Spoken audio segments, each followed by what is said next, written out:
Live then.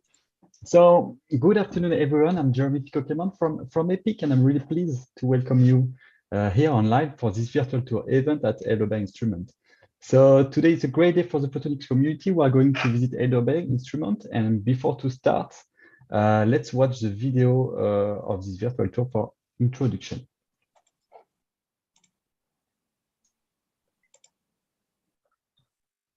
Virtual company tour. Heidelberg Instruments is inviting the Photonics community to its European locations in Germany and Switzerland. We will start in Heidelberg, Germany, where the company's new headquarters are located. Here, we'll get insights into maskless lithography systems going through production and assembly facilities. We will then make a stop at the Process and Application Lab, where the performances of the direct write systems are demonstrated. And later, we'll have an overview of grayscale lithography from design to microstructured photoresist. After this, we will connect with the Zurich team and visit Heidelberg Instruments Nano to take a close look into thermal scanning probe lithography, a technology that enables novel nanofabrication methods. And here, we will learn more about the patterning process of the nano-Fraser systems. Back in Germany, in Würzburg, we'll visit Multiphoton Optics, the youngest Heidelberg Instruments family member, who will introduce their recently launched multi-user tool, the MP0100, that combines both 3D laser lithography and 3D microprinting in one device with unique key features in two-photon polymerization technology. The goal of this visit is to start business opportunities, so please follow this virtual tour closely and keep in mind the EPIC question. What can you do for other EPIC members, and what can they do for you?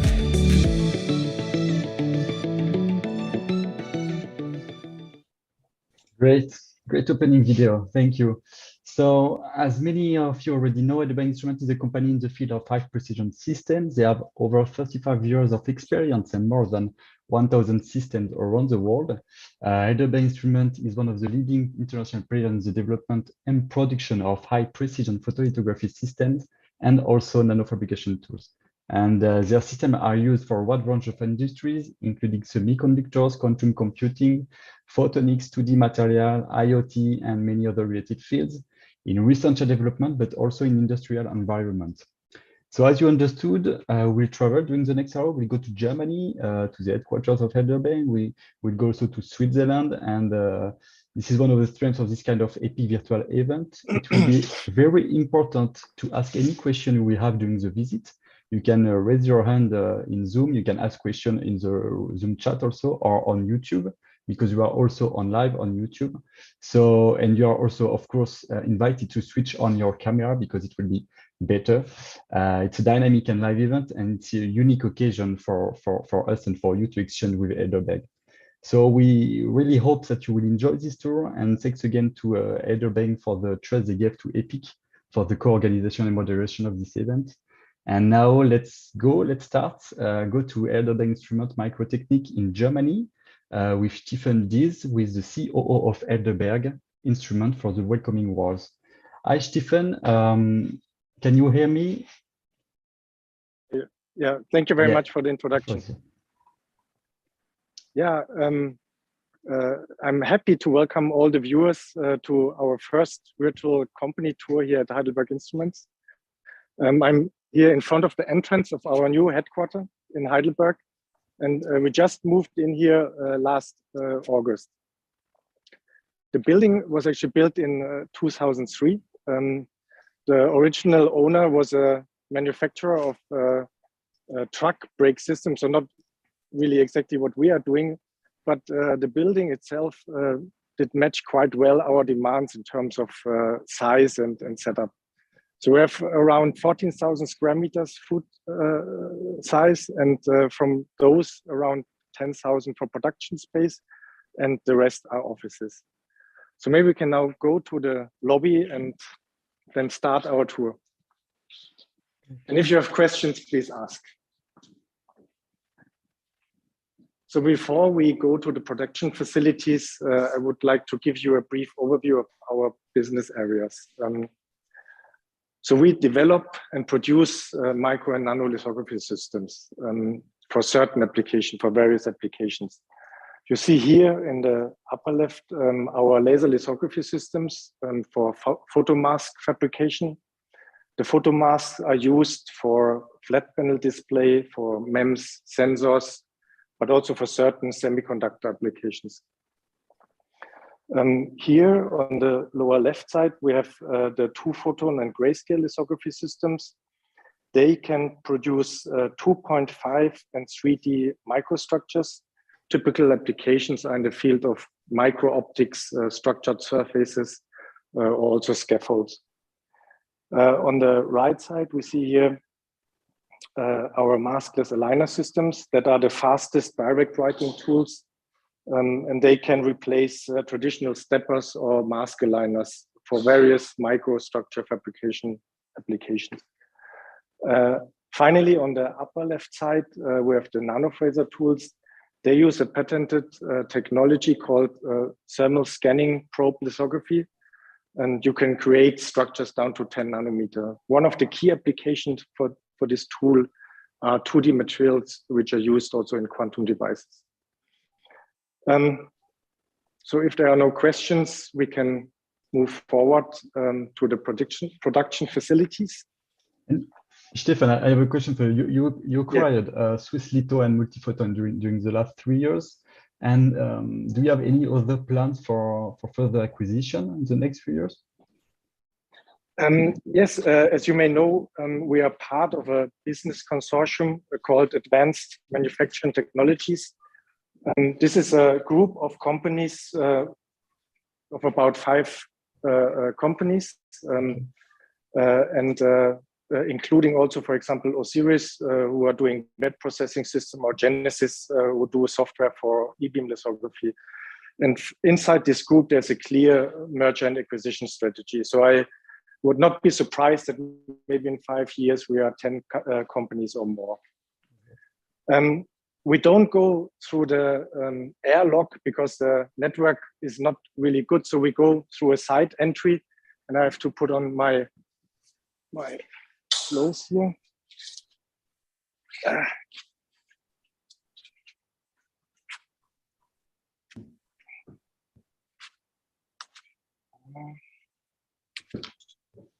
Felix, you mentioned the square meters, but just to get an impression of the number of employees, how many employees are on this side and on the other sides? So we have here in Heidelberg around 190 employees. In Zurich, we have 19, and in Würzburg, 15. And then we have offices all over the world, I think combined around 50 to 60.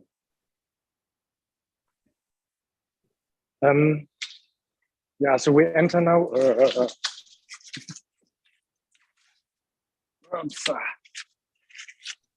Well, you made everybody laugh, Felix. Sorry. Okay, so here we enter now the production hall. You see in the center, we have the clean room facilities. So that are ISO 8 clean rooms. And outside of the clean rooms, we have the mechanic and electric assembly of the systems.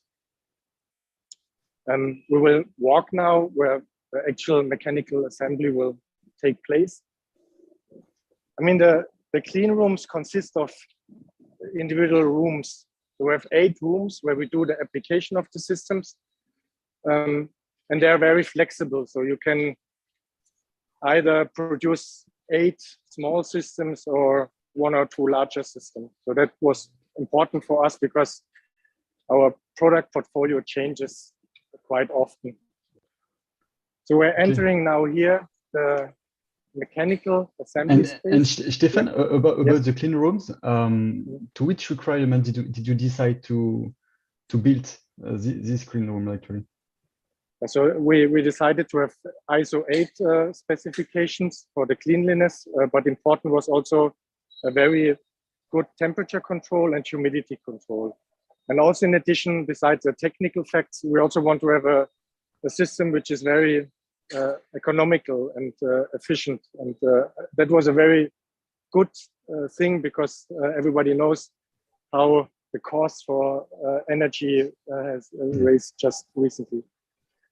We see here a granite platform. So most of our systems use a thick granite base to ensure the mechanical stability of the system. On top of the granite, we have then the stage systems. We have two types of stage system. One is stacked roller bearing stages, and then the more advanced air bearing stages. Yeah. So maybe we can go on now into the assembly room here. Please interrupt me if you have questions. And how many square meters do you have? Because it seems that it's really big. So this, yeah, so that are around 1,000 square meter. Okay. So we enter now the room where we have the precision mechanics. Here we built, for example, the stages for the smaller micro MLA systems, but also optical components. It's also quite demanding for our engineers. We also assemble here the micro MLA tools. That is our smallest maskless aligner tools. And now we can go to the next room.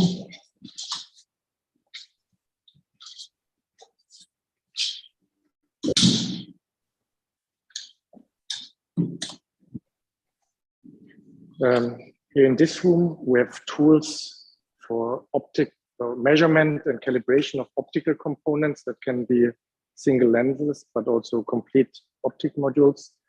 And we also produce here the nanophraser systems. Okay. After the system, Stefan? Yeah, yes. Just a question. Are you able to customize your product in function of the customer's requirement? It's possible? Yes, it's possible. I mean, many of our features have been developed over the time by customizing for upon customer requests. So we do that to a certain extent. So after the system have been assembled, they are cleaned and then moved into these application boxes. So the application process, so how we call it, means the calibration of the system, setting up the parameters, tuning the optics, and finally do acceptance test and all the necessary quality checks. When all checks are passed, then the system are prepared for shipment. You see here actually the application room for our micro MLA systems. So we typically build up 5 or 6 at the same time.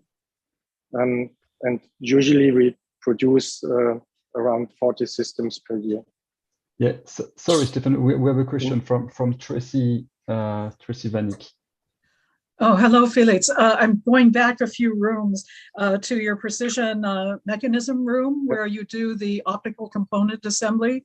What type of things do you do for the optical components? Is this lens placement or?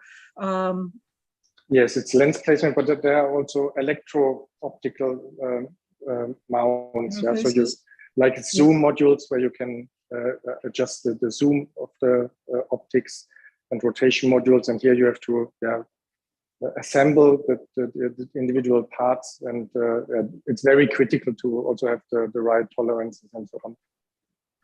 Absolutely. Are you doing fiber placement as well there, or more lens placement? I think more lens placement, but I'm not 100% sure. Wonderful. Thank you so much. Yeah. No, that's good. We have seen now the smallest micro MLA system. We go now to our fastest lithography system. That's MLA 300.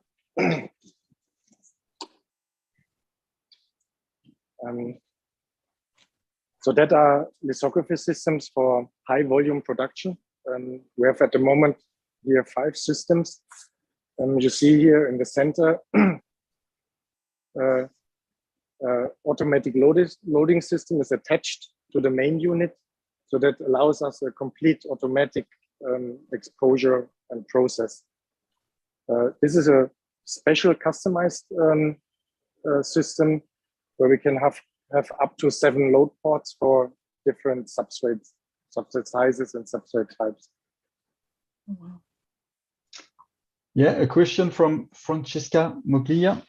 Hi, thank you, Jérémy. Hi, Stefan. Great that you are showing off here all the labs. It was really interesting to hear. So 7 different substrates. So is it something that you get commonly as a request, or is it something a bit out of the order request? So is it common to have multiple then substrates, or how is it usually a more standard device compared to this one, for example? I mean, multiple substrates is quite common. 7 is not common. So I think typical is maybe 2 or 3 different load ports, but 7 is really a customized system. Okay, and can you, is it, let's say, the same kind of system then? So you can implement up to a certain number. So 7 is like the same system as 2 or 3? Right, yeah. Okay. And is it, how dynamic is the change then of the substrate? Can you comment on this? So it's fully automatic. So the robot is on a linear axis, and it can move to the different load ports and load the substrate, and then move it to the stage and expose the substrate, and then continuously do the whole process. Okay, thank you very much. You're welcome. Okay, so we have Stefan, sorry to interrupt you again. And how much faster is this system compared to your macro MLA system? You told us that it's your fastest lithography system. Yeah, so the MLA 300 can produce 2 micron lines and spaces. So if you compare a similar setup on the micro MLA, the MLA 300 is 80 times faster. Okay. So it's really a huge difference. Yeah, you need 80 micro MLAs to replace 1 MLA 300, basically. Yeah. So now from the fastest tool, we enter now the room for the largest tool. I don't know if the camera can really see the whole size of the system. So it's not a tiny house, it's a VPG 1400. And we can also have a look inside.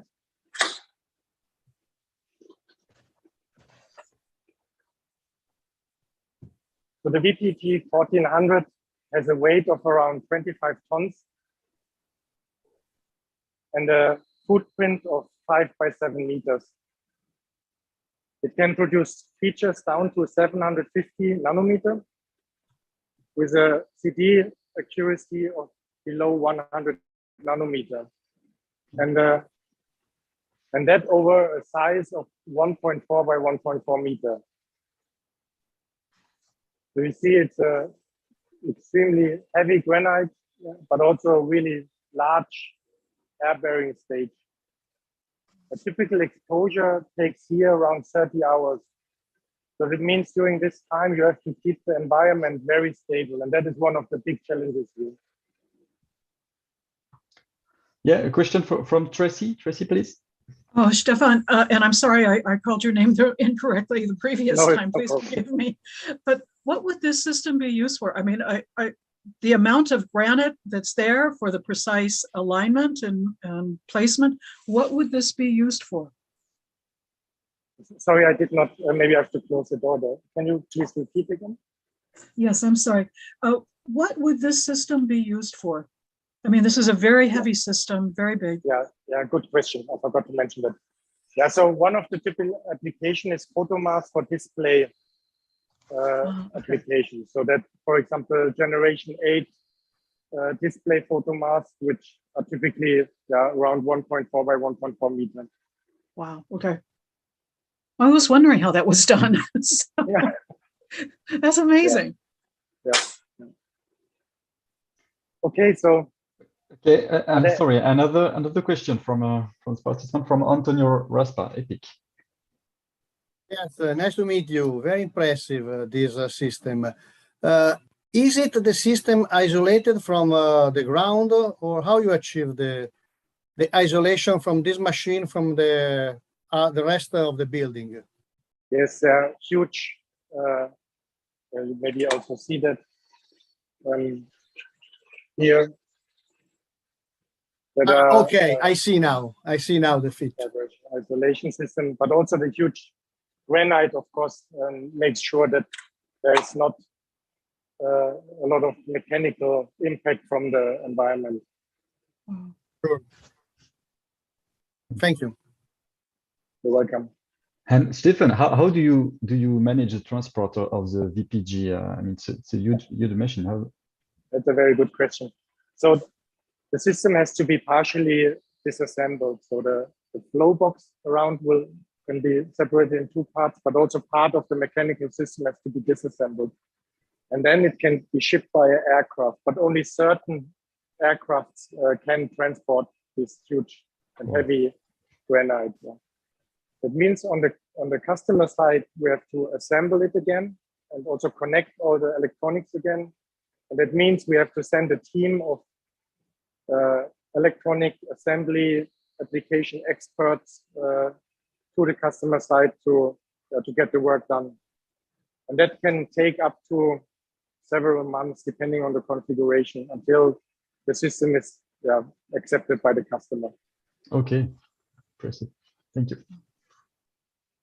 Yeah, so I mean, that was actually my part of the company tour. We have shown you now our production facilities, also how we produce the system. The next step is that we would like to show you a video how the systems work. And here we want to introduce the Grayscale lithography.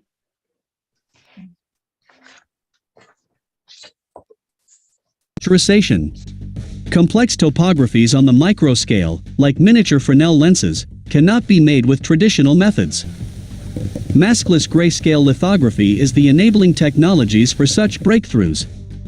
Another example with diffractive optical elements, needed for gesture recognition. Or micro lens arrays in head-up displays. The designs can be stored in various formats. Image formats are easy to make in standard image editors. It is also easy to generate images with scripts that apply mathematical formulas. Families of similar geometries can be produced by modifying a few parameters. As one element of our demonstrator, we have chosen this Fresnel Vortex Axicon, 20 micrometer high. 3D objects can quickly and intuitively be created in a CAD software. Here a pair of concave spherical lenses cut into hexagons. In our conversion software, these lenses can be repeated to form a micro lens array.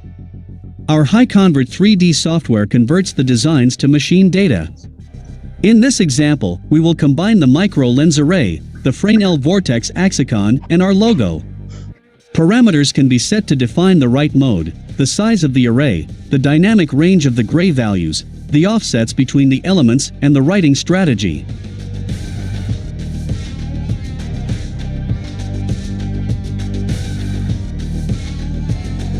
Before we can make the exposure, we need to coat a substrate with light-sensitive lacquer, in this case a low-contrast positive resist. Followed by a heating step to evaporate the solvent. The Heidelberg Instruments DWL series is our product line optimized for grayscale lithography. The control software of the DWL allows us to select a few parameters like laser power, focus position, and intensity correction. These are useful to optimize the exposure result. Without intensity correction, the shape of the exposed structures would not be correct, as the resist has a non-linear response. When the exposure job is set up, we can move the stage to the loading position. The substrate is placed onto the stage and fixed with vacuum. It is centered and the right head focuses on its surface. The DWL is now ready to start the exposure. The design is exposed in stripes.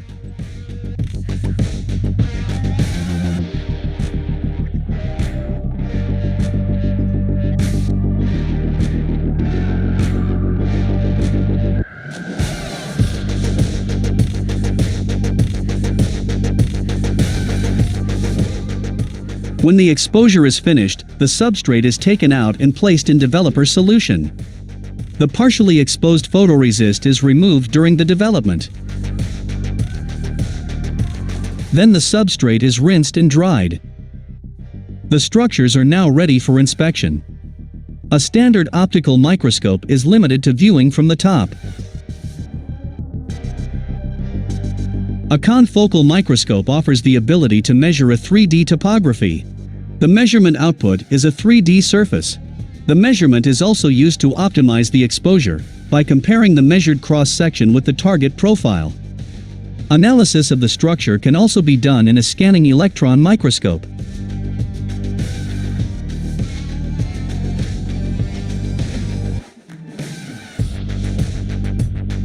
Here we see the SEM image of our demonstrator. We hope you enjoyed this quick overview of microfabrication with maskless grayscale lithography.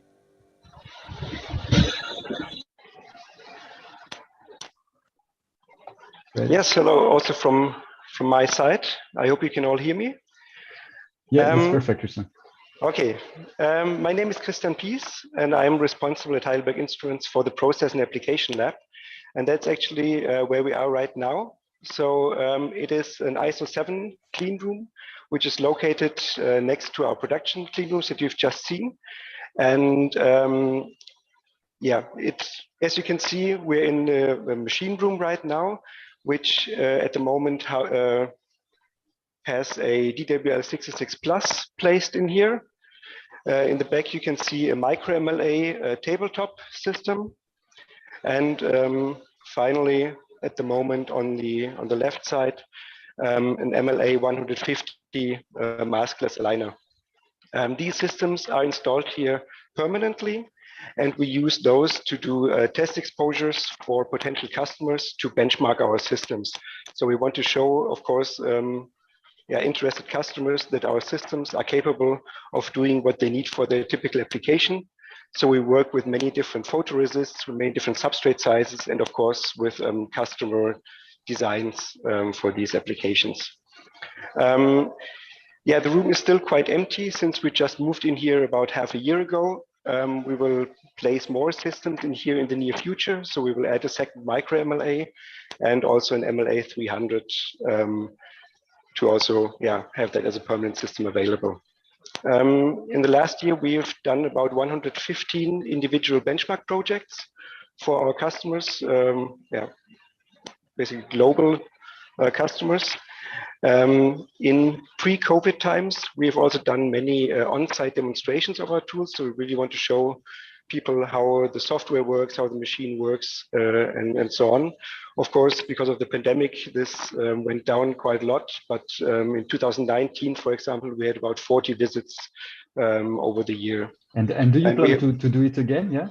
Of course, yes. We really hope that we can pick up on this again soon and welcome more visitors. It's picking up slowly again, mostly for local or for German customers, but we also hope to have international customers soon here again. Great. Christian, we have a question from Tracy Vanny. Yes. Oh, hello, Christian. Actually, this was for the previous presenter, but perhaps you can answer this question.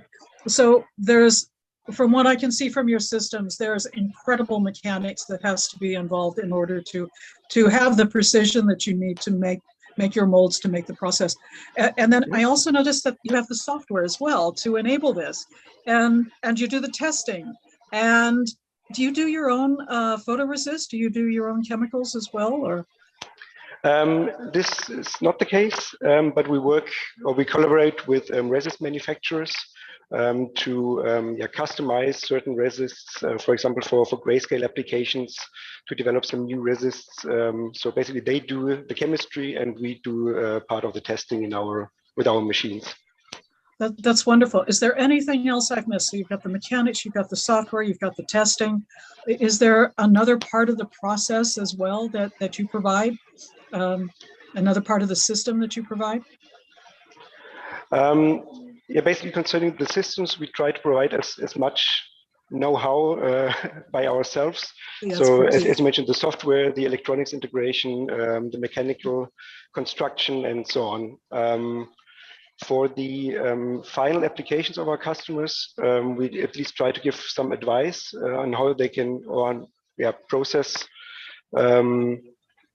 process-related advice, like follow-up stacks, like nano imprint lithography or so on. But this we don't supply ourselves as a service yet. This is so impressive, and I'm just really enjoying seeing all of this. So thank you so much. Yeah, thank you. With this, if there are no more questions, I would hand over to Jérémy. And then we make a transition to Zurich, I believe. Exactly. Thank you, Tracy, for the question. Thank you, Christian. Thank you, Stefan. So let's see if we have some questions from the participant on YouTube, maybe. No. Okay. So let's. Oh yeah, you have a question from here for Francesca Ivan. Okay, let's go. Francesca, if we are leaving, otherwise then better if I ask now. So also now I don't see Christian anymore, but I believe he's there, right? I'm still here, yes. Yeah. So just a question about a bit the video you showed. Now, thank you. The video that you showed before and your typical machine. You talked a lot about post-processing, let's say quality control. But what about the online monitoring systems that are in a typical machine? Can you maybe comment a bit on this, or a bit more extensive than before?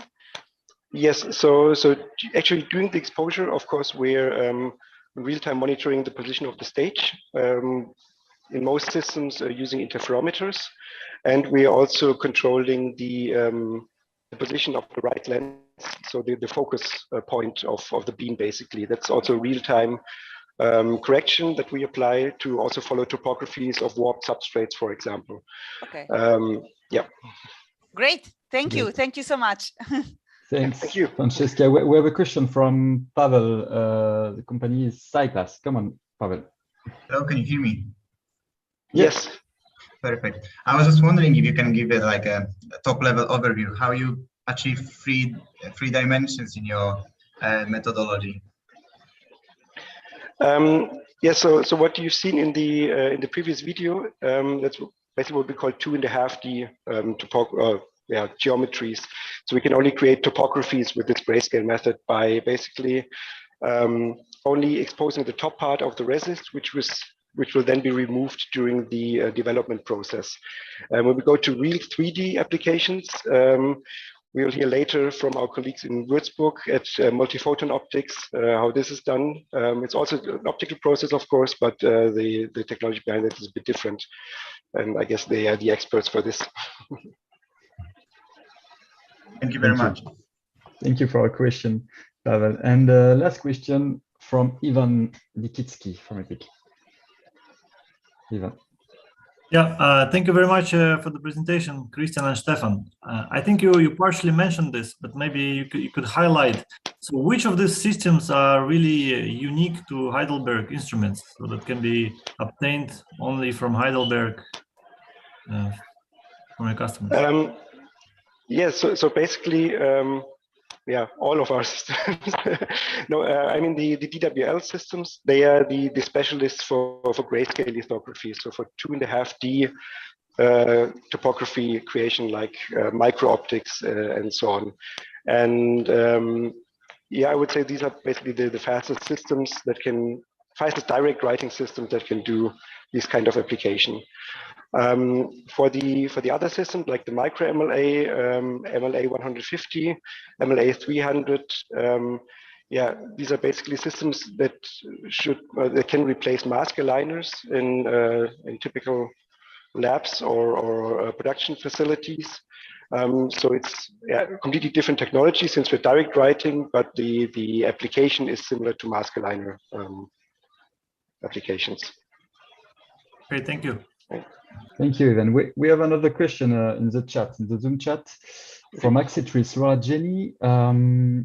Okay, can you comment of the tallest microstructures that can be produced by grayscale lithography? The tallest microstructure? Yeah. Okay. At the moment, with the currently available photoresists, we're typically limited to something like 55 micron in thickness. As I mentioned before, we are collaborating with resist manufacturers to increase that Z range, basically, because it's more or less a property of the photoresist, not of the machine itself.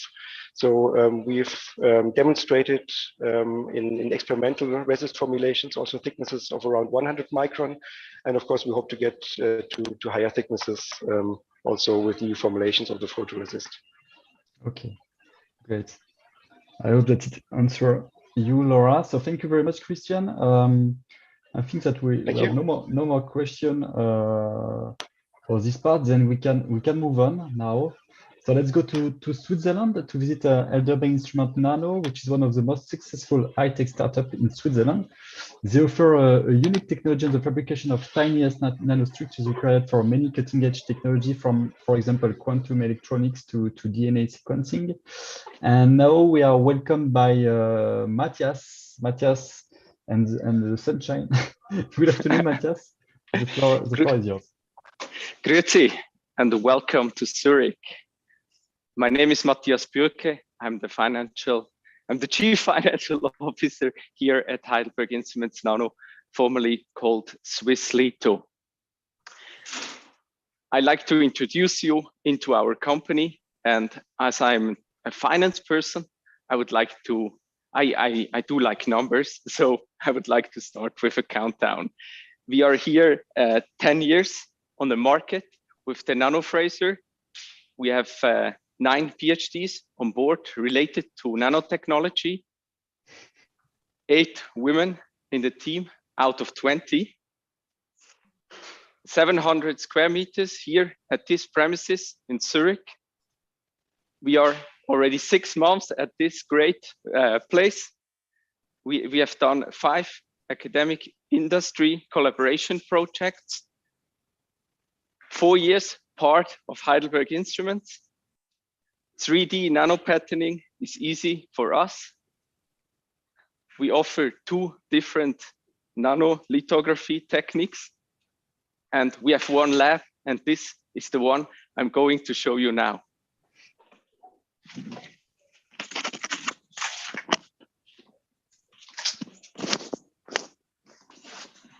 Thank you, Matthias. Hello, everyone. My name is Miriam Kepli, and we're going to go into the clean room that I'm responsible for managing. And I'm also a research and development engineer here at Heidelberg Instruments Nano. So here we have a few tools that allow us to do nanofabrication, and I'm going to explain a bit what we do here. So as you know, in nanofabrication, you deposit and structure different layers of material, each after the other. And to do this, you have 2 main ways, etching and lift-off. And if you do etching, you first deposit a layer of interest, then deposit a layer of polymer or resist. You structure this layer to serve as a mask to protect your layer of interest during etching. And then you go to the etching step, where you can use a machine like this one, for instance, which is a reactive ion etcher that is optimized for thin films. And if you use lift-off, you first deposit your layer of resist, then structure it with a lithography step, then deposit your material of interest, and then remove the polymer layer. And then your material will be left only where there was no resist. In both those cases, you need to do a lithography step. And for this, you first need to deposit your layer of resist with a spin coater like this one, for instance. And then you bake your sample on a hot plate in order to remove the solvents. And then you are ready to start the patterning, which in our case, we do with our tool, the Nanofraser, which is a thermal scanning probe lithography tool. So in thermal scanning probe lithography, you use a heated tip to remove the polymer directly. And as you will see, this machine is pretty easy to set up. Basically, you put your sample just there, and then you have this holder with a very tiny tip there, and you just place it inside the machine, like I will do now. And now you would be ready to start patterning. But now you might be wondering how thermal scanning probe lithography even works. So we have prepared a small video to show you the working principle.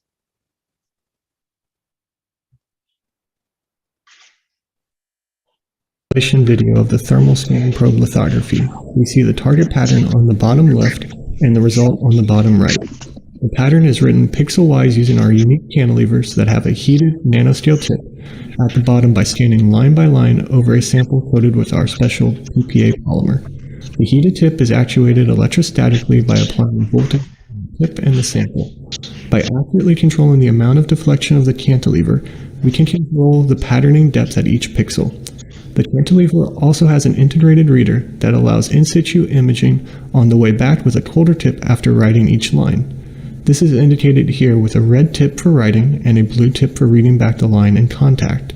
This allows the comparison of the written and target patterns during writing, so the parameters can be immediately adjusted. This approach, called closed-loop lithography, results in sub-2 nanometer vertical precision for grayscale shapes of any complexity.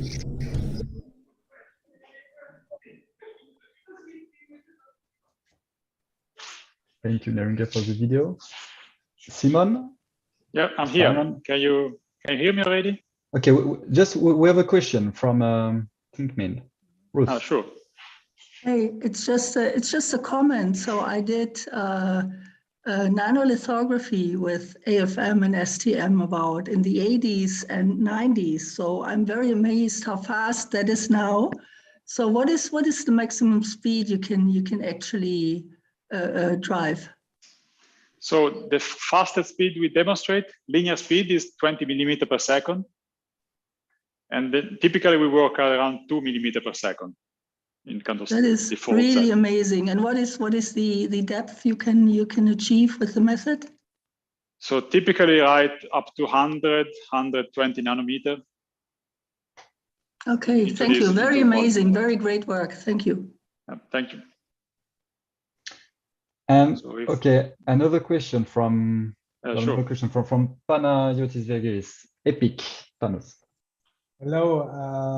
Thanks a lot for this impressive video. Actually, I was not aware of this process, and I'm really amazed. I would like to know when you have the needle back, it's truly happening all the time. That means that you can also implement the more testing apart for only depth. So I'm not sure if I understood the question. Yeah, I exactly. mean, we saw the right, to do the lithography, and then we saw the FM process just to measure, in this video. So you really do this one each time you're measuring back the same line? Yes, it's done live. So when the tip goes in one direction, so like the trace, we do the patterning, and on the retrace, we do the imaging. But does that mean that you can also implement additional measurement and testing? So, I mean, we image the topography, and we use this data for our feedback control system to optimize the writing parameter. Okay. This is what we do. I don't know if this answers your question. Yeah, it does answer the question. I wanted to understand if you only have it for the depth or also for other, you could implement in the same tip of the AFM other measurements or tests for your lithography. So for the moment, we image only the depth. Okay. Yeah. Thank you. Thank you, Panos. Thank you. And we have, again, another question from ThinkMade. Ruth, you have another question? Yes, coming to the cantilever, is it a piezo-based cantilever or is it a deflection-based cantilever? So actually the actuation, I think is quite special, is we deflect the cantilever with electrostatic force. So we apply a voltage between the cantilever and the electrode, which at the moment is mainly the substrate. So the electrostatic force deflect the cantilever and push the tip into the polymer. And what do you do if the cantilever or if the tip, the tip picks up something? What do you do about it? So is there any regeneration procedure?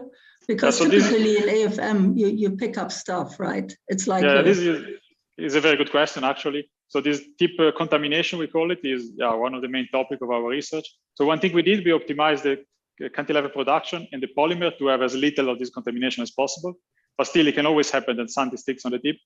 So we have some procedure to try to clean it. Typically involves some mechanical force. So we tend to push the tip into the polymer and drag around. And the softer stuff would stick to it, typically fall off. But sometimes there is no way to recover the tip, and then you just have to change it. Yeah, but still, if you're in the progress of let's say, producing something, you might have issues with that. Yes, because you lose, because you definitely lose resolution. Yes, so it basically depends a lot on the application. If you don't need the highest resolution, if you don't need the most precise 2D control, yeah, you can always work even if the tip gets blunt and grows. But if you need the higher resolution, you should. At the moment, there should be the user who can understand the tip is about to fail and should kind of change it. You can see with experience, you can see the patterning quality is degrading, and there are also some kind of diagnostic that we have. We can see from certain operation we do if the tip is getting bigger or longer, and if you see this changing and your application needs the highest accuracy, the user at the moment should change the tip. Yeah, but then your production is lost. Yes, the field you are patterning, if you need the 3D, is like lost. If you don't need 3D accuracy, you can rewrite on it. You can kind of do a realignment and continue writing your device. Great, yeah. And you are basically looking for academics doing this? Yeah, for the moment, yes. Our customers are almost always academics, some industrial customers, but not for the kind of basic research, not production. And yeah, okay. Thank you. Thank you very much for the questions. So if there are no other questions, I can go on. Yeah. Actually, now that we talk about how the machine works, actually what I wanted to show is what people do with the nanofraser. So as I said before, our customers are mainly researchers, university, that they want to use the nanofraser because it's allowed to do some unique research that is not possible, very difficult to do otherwise. So we have seen that the nanofraser can control quite well the depth at which you write. So one typical application then is high resolution grayscale patterning. So for example, here you can see some device produced by our customer here at ETH that they pattern in PPA, some special 3D shape, and then they transfer in case it's metal. And this is actually a plasmonic couplers. So they could study how the light couples into plasma in these special gratings. Then when you can control so precisely the structure of the surface, what people did is also arbitrarily write 3D topography on the surface. And for example, study how the topography on the surface influenced the growth of cells. So this was an application 3D. The second main application is markerless overlay. And this is actually something that works really, really well with the nanofraser. I would say more than half of our customers use the nanofraser for this. So typical case is a researcher, they want to contact some novel material like MOS2, so 2D material, to study the electrical properties. So what they can do with the nanofraser is image with the same tip that is used for patterning, the flake. So you see it here, right? This triangle. And then they can write on it some contacts, then do the lift off, and they have their device that can be, they can be measured the electrical property of this material. And finally, also, we call it nano because you can write a very high resolution. So the resolution is basically limited by the size of the tip. And we don't have complex effect like this proximity effect that limits other technology. So the interaction is very limited there. And we demonstrate down to 10 nanometer half pitch lines. And what we specify for the nanofraser Explorer is 25 nanometer half pitch. This is what we can reach normally. So basically these three were the three applications we had in mind when we developed the machine. So very precise grayscale patterning, markerless overlay, and very high resolution. And our customer find also other way of using the machine, which were not really planning, but are really interesting. For example, I prepared this image here. You can see some researcher, this is done at the EPFL in Lausanne, use the hot tip to directly cut some 2D material deposit on some raisins. And this is other researcher, and there was in New York. They use the hot tip to modify the magnetic properties of a magnetic field. Yeah, so I hope now I give you more impression on what people do with the nanofraser. And we prepare a second video where you can see the nanofraser pattern. So the user interface while the nanofraser writes some 3D. I think you can start this video if you want.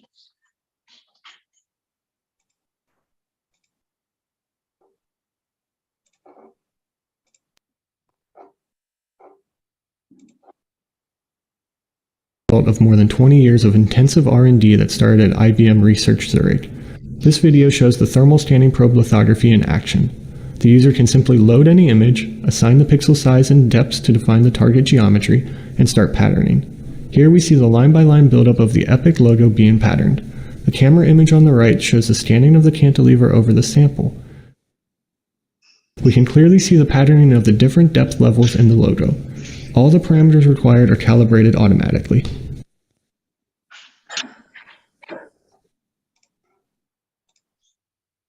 Okay, so I hope you enjoyed also this video. And now we have been talking a lot about the thermal scanning probe lithography. And actually since 2018, 2019, after we joined Heidelberg Instruments, we developed an additional lithography technique to put inside the nanophaser, is like laser writing. So now we have on top, it actually is installed in this machine, the Nanofaser Explorer, this black optics inside this mechanical part here is a direct laser sublimation unit. So we have a 4 or 5 lasers that we can focus on the substrate and produce enough heat to evaporate our polymer. This is quite powerful, we think, because combining one tool, the high resolution of thermoscanning probe lithography with this super sharp tip and the higher throughput of laser writing. Actually, the throughput is not as high as the real Heidelberg tool, kind of standard laser writer, because our polymer is not so sensitive to light, but it's still like hundreds of thousands of times faster than the tip. So you can, for example, in an application like this one, you can use the tip to write the high resolution part inside with these sub 100 nanometer features. And then with the laser, you can quickly pattern these 100 micron contact parts. There would be kind of ways to use our super sharp tip to make the contact parts. And I think now there should be a last video from us showing the laser patterning also in action via the user interface. So you can start the video if you want.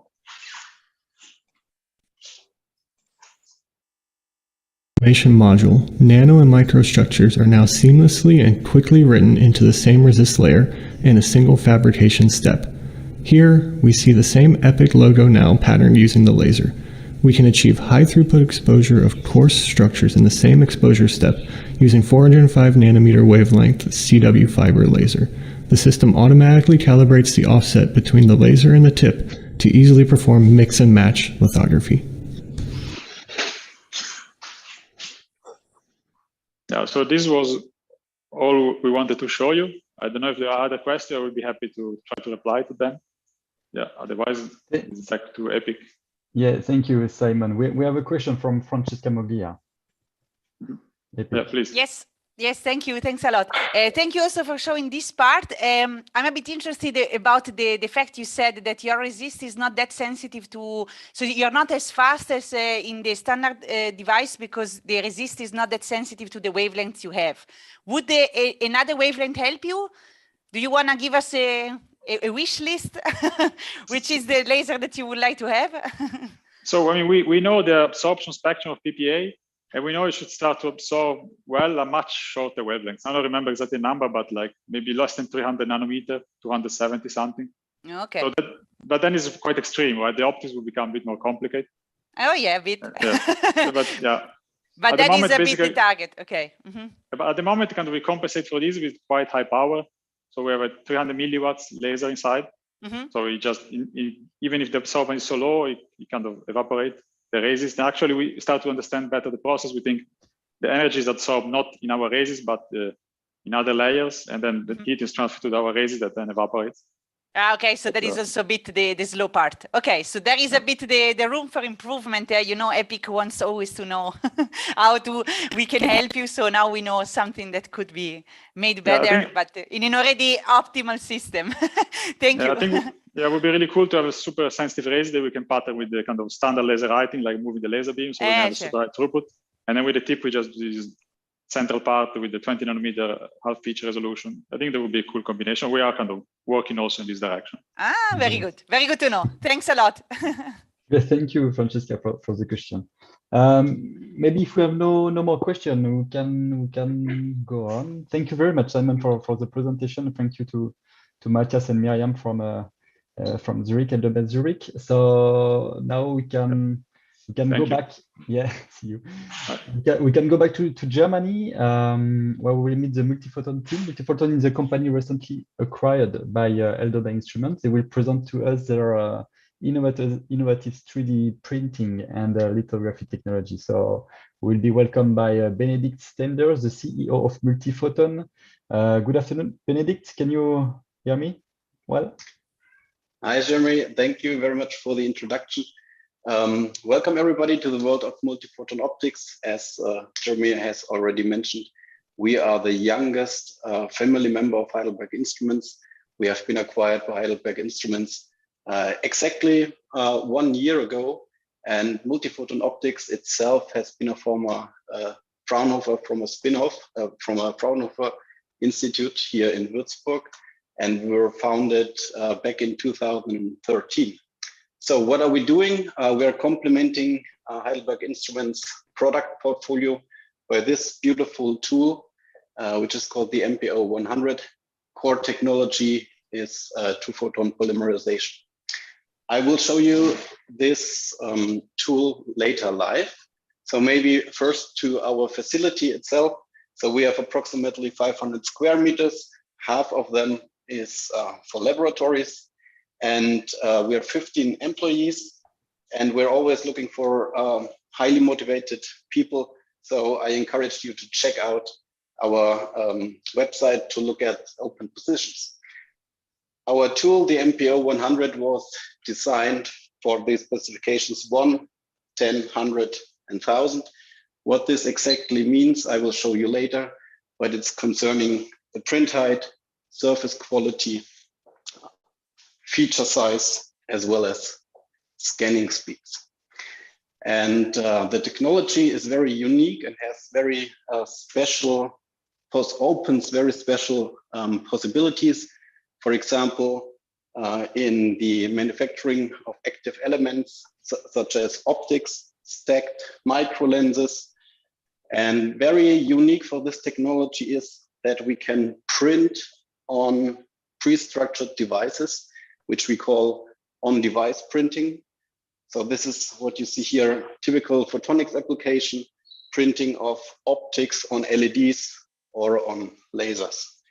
But what we are also into or provide is the manufacturing of high quality masters that are then used in replication processes. So as we are always dealing with photosensitive materials, I would like to give you a sneak peek into our clean room. This is where we are doing the pre and post processing of the samples.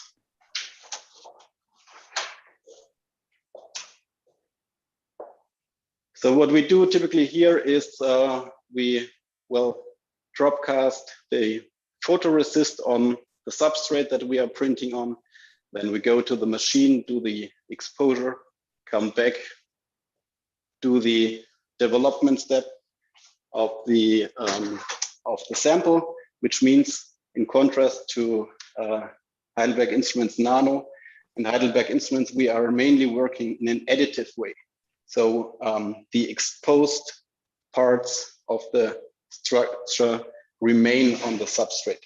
So we are working in an additive way, micro 3D printing and 3D lithography. And I would like to also show you our laser lab. This is where we are doing the benchmarking for our customers, but also the process development in order to show the capabilities of our technology.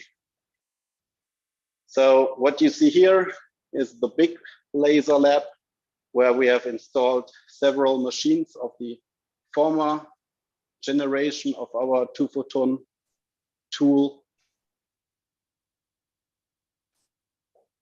And now I would like to invite you in our process and application lab, where you then see our newest tool that we have just launched at the Photonics West in January. And there we would like to show you more details about our tool. I would like to welcome you, Jörg. Jörg is an application engineer in our application team. And currently, we have a lot of Corona cases at Multiphoton Optics, which means I'm doing the entertainer today for you fully on my own, which is my pleasure, of course. So I mentioned that we are using the technology of two-photon polymerization. This concerns nonlinear optics, which means we are using the nonlinear two-photon absorption in order to induce a light-matter interaction. And this enables us to go below the diffraction limit. So what we achieve is a resolution feature size of 100 nanometers or even lower. We have also achieved 60 to 70 nanometers. With this technology, we can go to print heights of larger than 1 centimeter. I mentioned larger because when we designed the system, this was our goal. We exceeded this goal. We can even print larger structures in the range of 20 millimeters. But I will show you this later. And as I have already mentioned, we achieve optical surface quality for micro-optical applications. So the roughness we can achieve is better than 10 nanometers in the single-digit nanometer range. And with our high-speed galvo scanners that we are using to deflect the laser light, we achieve very high scan speeds of over 1,000 millimeters per second. And now I would like to show you our tool here. So this is the MPO 100. It's the newest tool, as I've already mentioned. Besides these unique properties that I have mentioned, 1, 10, 100,000, it always shows or distinguishes it because it's implemented into a flow box, which means it has a temperature stability inside down to plus minus 0.1 degrees Celsius. And we are using a synchronized 5-axis system, which enables non-stitching fabrication capabilities. And also, please take a look into the machine itself. So here you see our 5-axis system. So in this case, it's air bearing stages. The galvo scanner is behind the optical setup, so you do not see it right now. And we have also implemented a sample at the moment, and we would like to show you the live structuring of Epic logo, as Heidelberg Instruments Nano has also done. So Jörg is now starting the process via the software. Software we are doing on our own. And what you see right now is the detection of the interface and then the scanning of the sample. So the part that is structured right now is monitored and seen with the process camera. And as we are inducing a difference in refractive index, you see the structures that are exposed. And again, as all tools from Heidelberg Instruments, this is a completely laser direct writing system without any use of masks. So we are providing this toolbox, this MPO 100, for our customers to realize their very special and unique and innovative applications. I would like to show you a range of structures that are done with this tool. So for example, what you see here is the scaffold, 2 centimeter in height and in width. So this is in the range of micro 3D printing with used resolutions on the order of 10 micrometer. And the application here you see is a scaffold used in tissue engineering, which is used for the repair of bone cartilage defects. But what we are also doing, I mentioned it earlier, our customers are using our technology to provide and manufacture unique masters with very special properties that are then used in replication with replication technologies to go to mass manufacturing. And one photonics application you see here. So this is a laser, an edge emitting laser mounted on a C-mount. So this tiny device here. And in this edge emitting application, which is used for sensoric measurements, for example, the challenge is often that the beam profile is not spherical, And what we have done together with our customer is we have printed a micro lens directly on the laser facet, which then enables an spherical beam output, which gives you or the customer the probability or the possibility to miniaturize the whole footprint of the later assembled and packaged device. So this is a short glimpse into our world, what we are doing. And if you have any questions, I'm very happy to discuss with you. Thank you very much, Benedict. It was really impressive, these technologies. And I have just a question about your the substrates you can use for with this machine. How many different substrates it's possible to use? So just to confirm, you were asking about the type of substrates? Yeah, the type of substrate, yeah. Okay. So what we are typically using is glass substrates that we are printing on, which you see here in this case. But we are also printing on wafers directly, as in this case.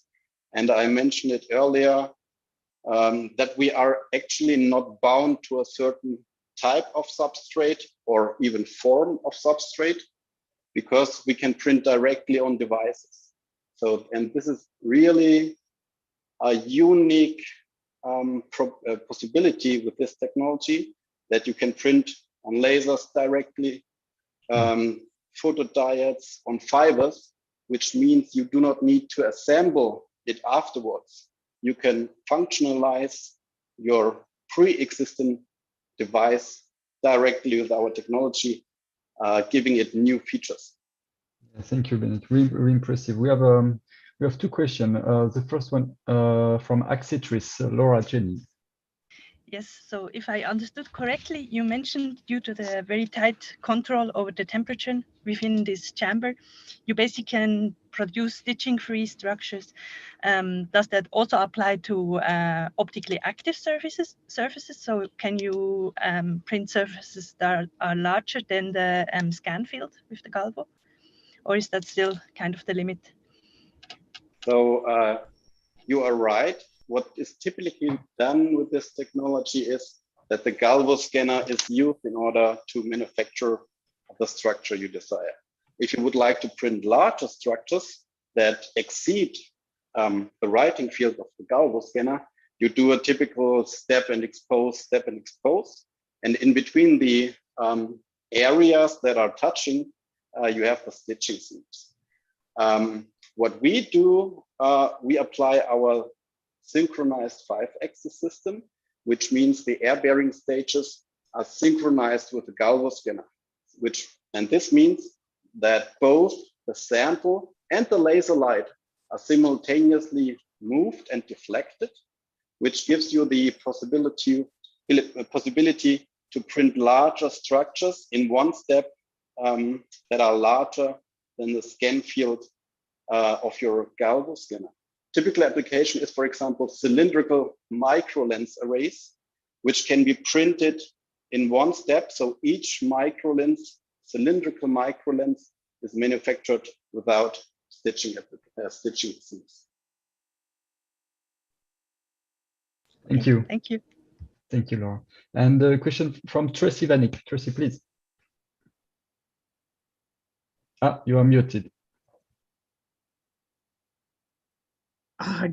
There we go. Thank you so much, Jérémy. So Benedict, I have a question for you about the print materials. Do you have your own printing materials that you use, or do you buy outside, or are they customized for your application? Thank you very much for this question. So I mentioned earlier that we are a spin-off from a Fraunhofer Institute. At this Fraunhofer Institute, there has been the material class of almoceres being developed. Almocere stands for organically modified ceramics. We use this material because it has very unique and special properties, which are very popular and famous in microfabrication. However, this is a commercially available material from another company that is distributing it in the name of Fraunhofer.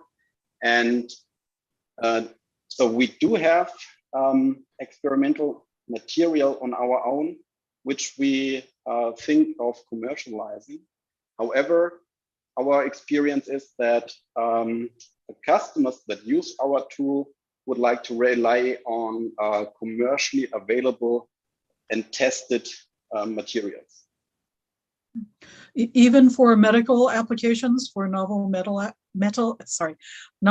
medical applications? So this tool is totally open for third-party material. Our customers usually, or not usually, but they do also material development with our tool. So we do not, we allow this because we like to use and know more about the material. So for example, when you were mentioning medical applications, this here is an Omocomp material. Omocomp is one type of these Omocare materials. And this is, for example, biocompatible. Thank you. Thank you, Tracy. Thank you, Benedict. Maybe, okay, if we don't have more questions, we can move on and go back to the Heidelberg Instruments headquarters, because we are a little bit late now. I think. Thank you very much, Benedict. Thank you, Jérémy, and thank you to the audience. And now this is the camera. Thanks a lot. And yeah, before to give the floor to the participant for question and discussion, I would like to ask you the famous EPIC question. What can you do for the EPIC community, and what can they do for you?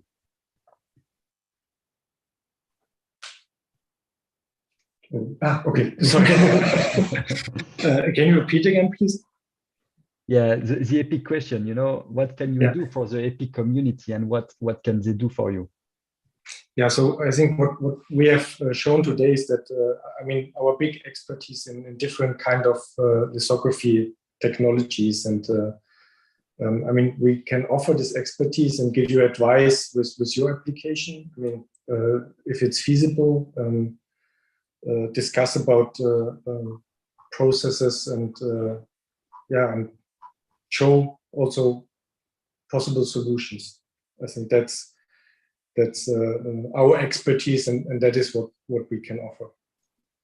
Yeah, thanks. And I think what would be interesting for us is also to learn more about the after processes. For example, for micro optics. So after we have created resist molds, replication technologies, or also mastering technologies.